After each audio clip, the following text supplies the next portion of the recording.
All right, everyone. It is Friday, and you know what that means? It's time for Stop Being the Best Kept Secret.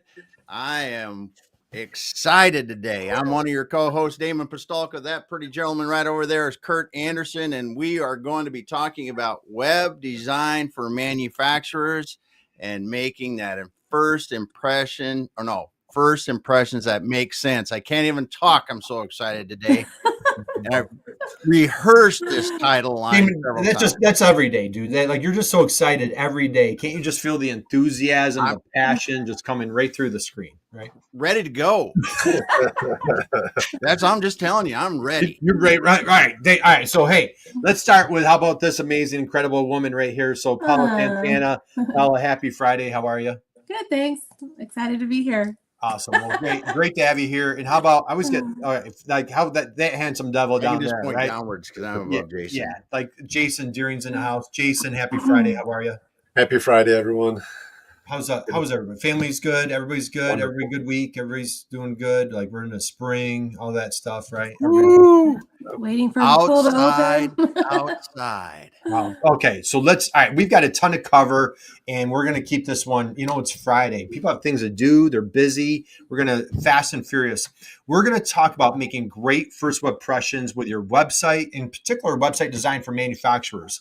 Now, Jason, you've been doing this for a long time. On occasion, we come across a manufacturer like they are just phenomenal. They're awesome. They've been around for 50 years, 100 years. Unfortunately, just their website is not the absolute top priority. And so just as the world has been changing, they're trying to become more competitive. Now the website's becoming more of a top priority. What are one of the first things that you like to do when you're working with a client? Like what's kind of like 101? Where do you start to create that great first web impression with their website? What are your thoughts? Yeah, very first thing that we talk about is who they're targeting. Their niche, their main buyer personas that they're going after. We need to really understand that and get a good feel of what their business is and how they're serving their customers. We want to make sure we're speaking the correct languages that their customers speak, saying the correct things that are going to allow the customer to understand that this company has those solutions to solve their issues. Mm-hmm. So right off the bat, we need to understand the company and who they're selling to. That's number one. And then everything kind of spills out of there. Their content, their design of their website, the interior pages. That all comes from those first discussions about who they're selling to and who they are, or who they are as a business. Right. What do you thought, Damon? Are you on mute? Sorry. Yeah, see how excited he was. Like he even threw himself on mute. Just I was so excited. I didn't want. But I think the thing about manufacturers, right, and going through a few of the websites and being in those companies before is. We're so excited to talk about this brand new $1 million piece of equipment that we put on the floor that makes things so super slick, fast, whatever. And really understanding your customers and what your customers really care about is kind of left in the dust sometimes when you look at these websites for custom manufacturers specifically. Right. And it's just something that I know you've helped us point out and see with Kurt and Paul and the team. And it's just a good thing when you realize that. So, all right. So let's dive into clarity a little bit. So, Paula, you do an amazing job. I know you're very modest, very humble. So we're gonna break that trend a little bit. So you do a phenomenal job helping out with like creating mock-ups. And we have this little line like when you try to be everything to everyone, you become nothing to no one. So I think you do a great job of kind of like pushing back and kind of like keeping that focus. Any thoughts like that clarity with messaging? Any thoughts when like you're creating your mock-ups? What do you have there? Yeah, so one of the things that stands out to me the most is you kind of have to come from the customer's viewpoint. And so kind of building off what Jason was saying earlier, we ask them who their target audience is.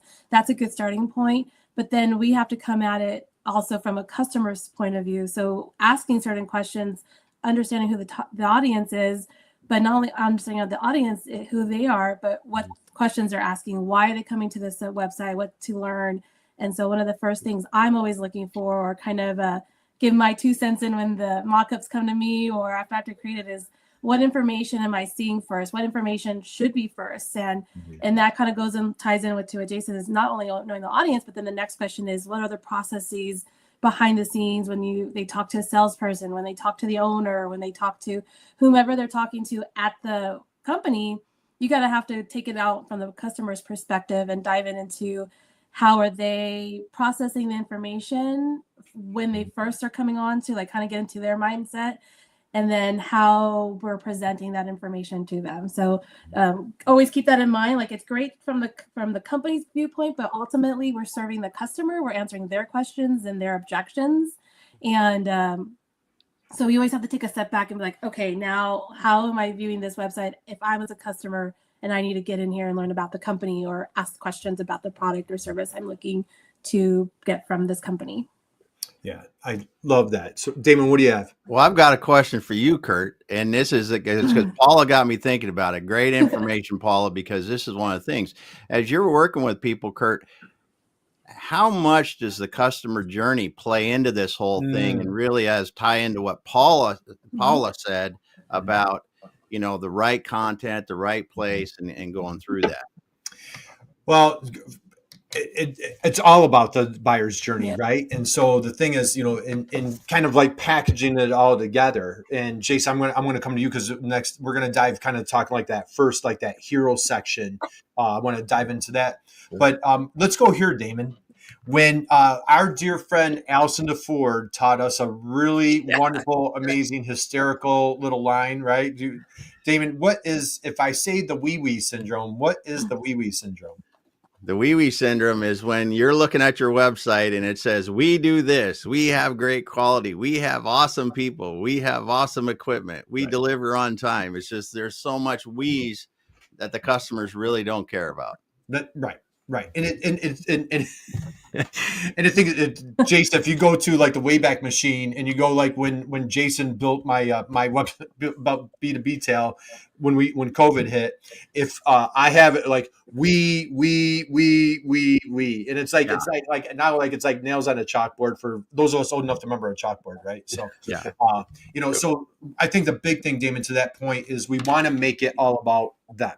Right? Mm-hmm. What do we, as human beings, what do we think about all day, every day? Ourselves, right? Like, what problem do I have? So as a manufacturer, you're targeting that engineer, you're targeting somebody in procurement, somebody in purchasing. And like, how do we like, hey, you in purchasing, you in engineering, I got you. I understand your problems. So Jason, let's talk about the hero image. You've done, 180 some websites that you've built in your career. You've really studied, in detail, like, the structure of a website.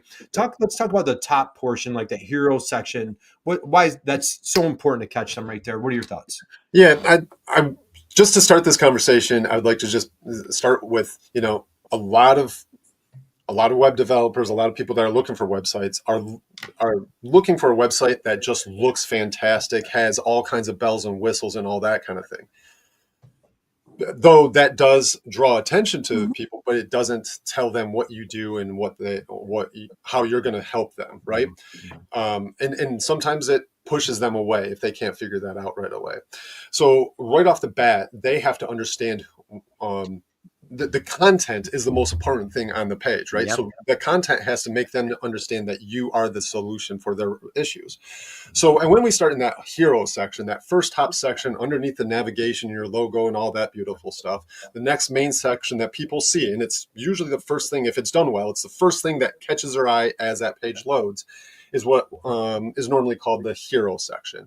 And that usually has a strong graphic, whether it's a background graphic or a graphic maybe to the side, that shows what you're doing for them, right? It kind of shows the industry or it matches, right, the content that you're putting there. The headline needs to be a strong, engaging headline, has to hook them. It has to tell them between the headline and the subheadline or the complementary text in that hero section, that has to explain exactly what problems you're solving, right? Who you're solving that problem for, and briefly tell how you are accomplishing that.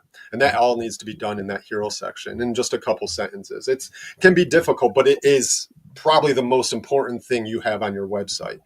Because if you don't nail that, they're not going further below the hero image, and they're not going into an internal page at all. They're coming there. If you just say, hey, welcome to our website in that hero section, they're going to say, well, it was a nice visit, I'm gone. They're not going to, they don't have time to look through everything. The chances of them going down the page is going to be a lot less, because when they hit that page, they don't know who you're talking to, what you're doing with your company or website, and they immediately will start feeling lost and afraid that they're in the wrong place, and they will bounce and they'll go back to the next search result in Google. Right. Yeah. So generally it's like the answering the biggest pain that your client has or your customer has. You're answering it in that quick, that little banner or big banner or, amazing animation, whatever you decide to use. But basically you're answering the biggest objection, the biggest pain, and broadcasting that you have the solution for that biggest problem they're having, and everything else is just supporting that saying, phrase, or question. Awesome. Well, Damon, what do you have? Because we're going to put Paula on the spot here. What do you have? No, Damon? I think that's the real thing that people have to know now is like we look at our websites and we're going to look through them, right? We're going to read through them, but you just think about yourself. Think about you looking at other websites, and if that website doesn't grab you right away, you're gone. Right? Your potential customers, your existing customers, they're doing the same thing when they hit your website. If that thing is not grabbing their attention for them to want to read down the page, learn more about what's next, click on that call to action, it's got to grab them and hook their attention to do it. Otherwise, just like all of us listening, all of us on this, we go to the next one, as Jason said. Right. And it's important, like, practice what you preach, right? Because like, you can go to, we could go to B2B tail, or you could go to whatever, website, like, it's, you're always going to find something, Yeah. But another tip I'd like to encourage folks to do is like, sometimes you get so close to your website, have somebody take a look at it. Have a friend, a family, your dog, have somebody. Jason, when we had the e-commerce business back in, 20 years ago, like if a spouse or like somebody's kids came into our office, I'd be like, hey, come here a second. And like, we'd like sit them down and be like, hey, what do you think of that page right there? Hey, like try to buy something. Like, what do you, like, and we would stand over their shoulder watching them, right? Remember that, Jason? Absolutely. Yeah. Well, it's a thing, like there's some technical tools that we used to use in the e-commerce business too, like Hotjar is one of them, where people click. And it's amazing how you'll spend all this time to design a page. You think people are going to instinctively know where they need to click, and you're going to find that they're clicking the stuff that you go, why? And hundreds of people are doing it. So, yeah. Just don't show my mom, because my mom will tell me everything is great.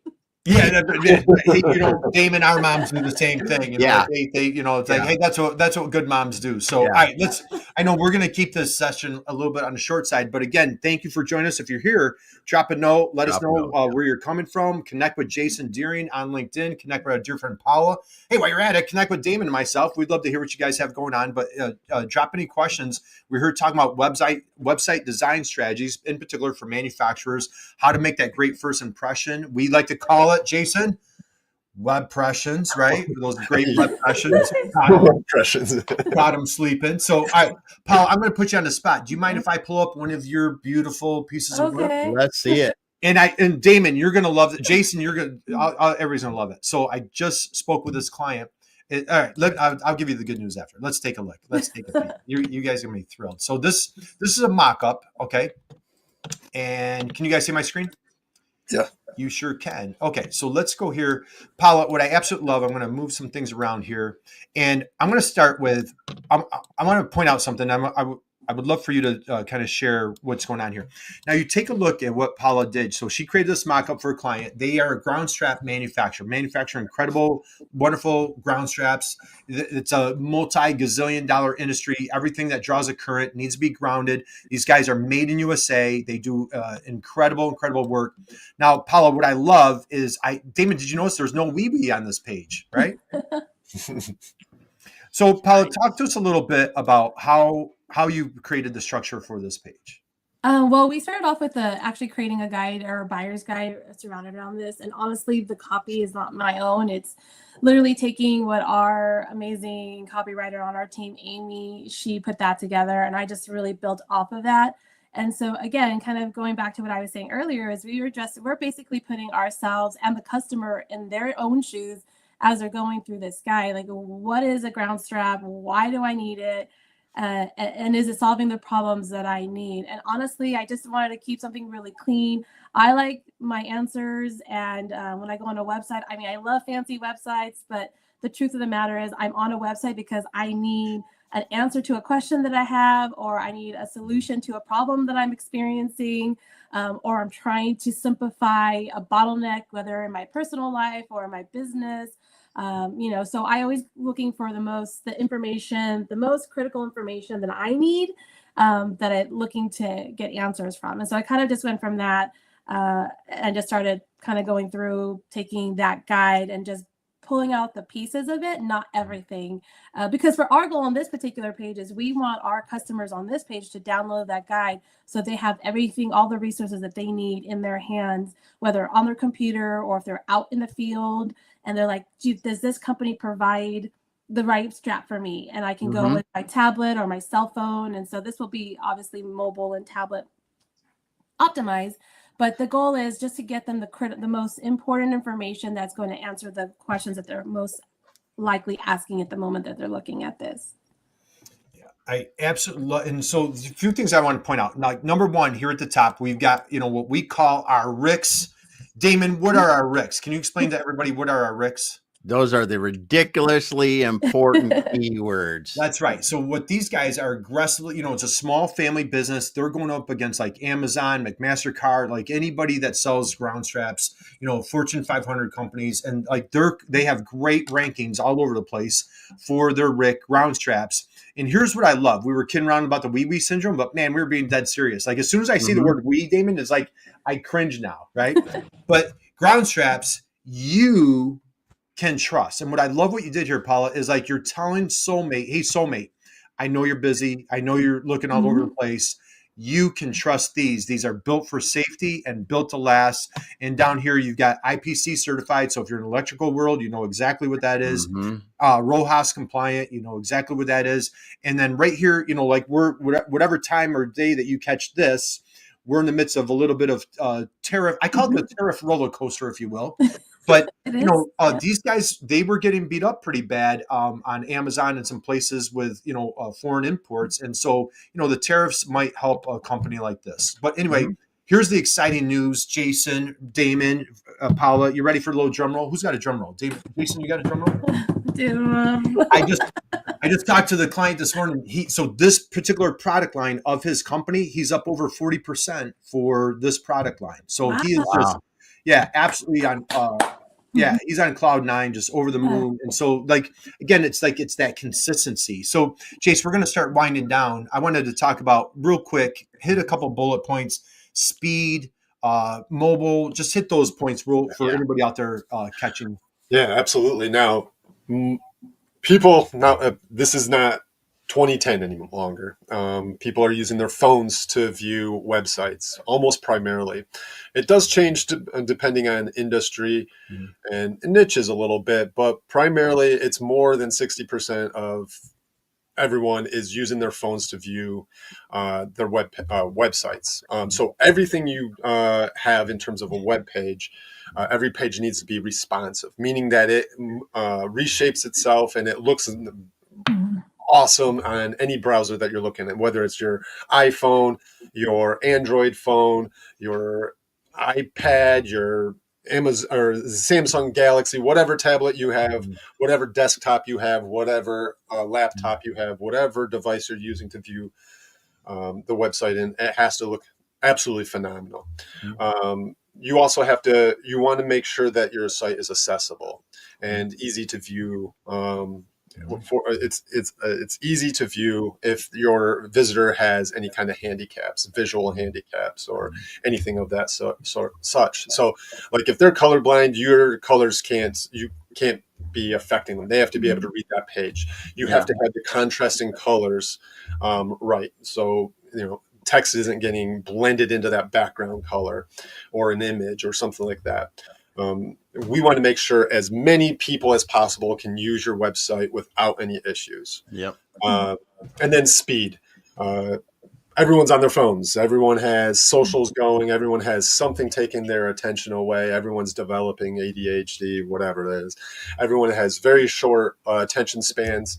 And so your website has to load very quickly, especially on the phone.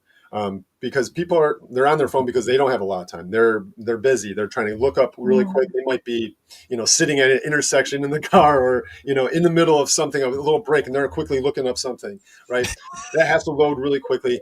If it doesn't load quickly, they're going to get impatient and they're going to jump and find the next web page in the Google search to check out. Yeah. So it's very important that your site is very quick, and accessible, and can be viewed exactly the way you want it to be viewed on all devices. Yeah, excellent. So now you're not encouraging people to be in their cars on the phone. Is that No, just be clear, right? Please don't. Not encouraging it. I know it happens. It never happens. I just heard an ad about that. Like the person at night where like you just see like this glowing, like they're hey, we don't see you on your phone, right? So Paula, let's take us home. Any other thoughts, tips, strategies, how to build trust, responsive? Jason just covered responsiveness.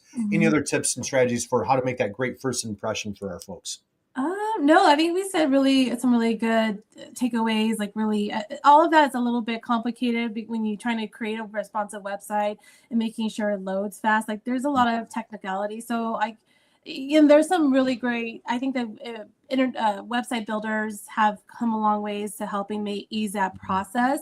So really rely heavily on those. But when in doubt, it doesn't hurt to hire someone to help you with that. AI can do somewhat too, can build some really, I guess, amazing websites. I haven't really dove in that personally. I've just seen, the socials talking about it. But, it's always important to just make sure that you have like that human touch looking at and making sure that you are testing those, the responsiveness, the speed, and making sure that it looks good on all your devices. That's always going to be probably the number one advice you'll get from any web developer, is just making sure it actually looks right on every device you plan on or looking to target to view your content.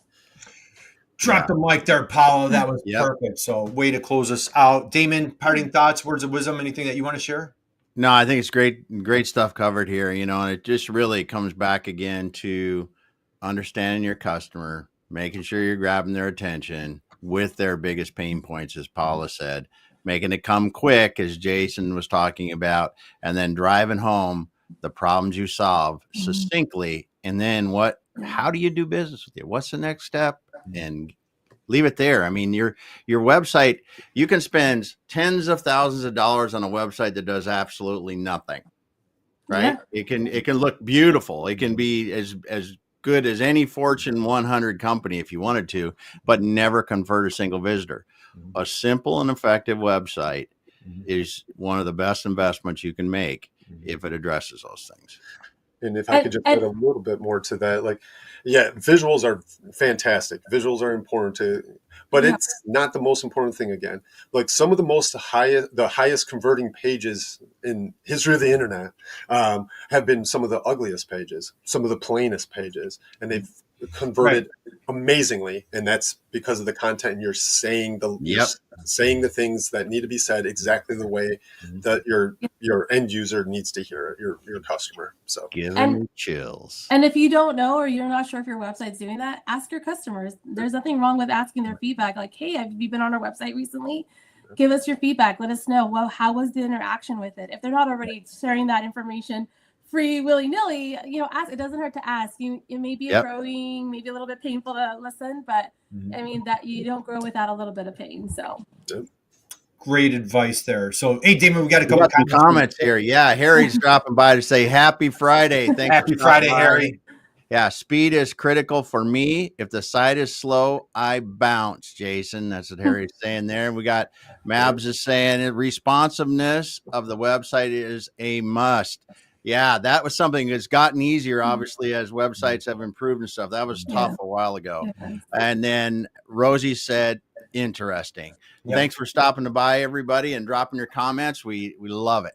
Yeah. And so, and Damon, Harry is just such an awesome dude. He's here every Friday, and I had a grandfather, his name was Harold, and I loved him endearingly, and they called him Harry.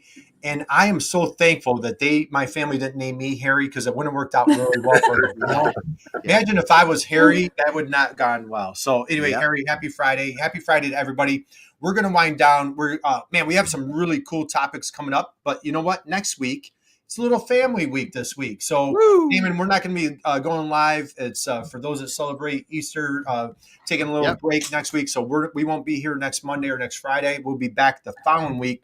We're going to be pulling Paula and Jason back on with us. We have all sorts of fun things. We're going to be diving into SEO strategies for manufacturers, more website design strategies for manufacturers. And man, we're going to have a really good time. Oh, yes. It's going to be awesome. All right, let's close it out. So, hey, God bless you guys out there. Go out, have an amazing, incredible, safe, wonderful weekend. Keep crushing it. Take a peek at your website, and you too, man. Just go out and make yourself a great first web impression. And we would love to hear what's going on in your world, and you'll go out and crush it. Damon, why don't you close this out? All right, everyone. Thanks for being here with us today. We're going to be done for now, but if you are looking to make a great first web impression and talk about website design for manufacturers, and you got in here late, go back to the beginning and start over. There's going to be some golden nuggets for you to listen to. And if you need some help with that, you can sure reach out to Kurt, Jason, Paula, or myself, and we can talk about a little bit more. Have a great weekend, everyone. Happy Friday, Diane. Don't get distracted. Yeah, Diane, thanks for stopping by. Oh, Rosie said happy weekend too. Happy Thanks, weekend. everyone. Happy weekend, Take care, guys. everyone.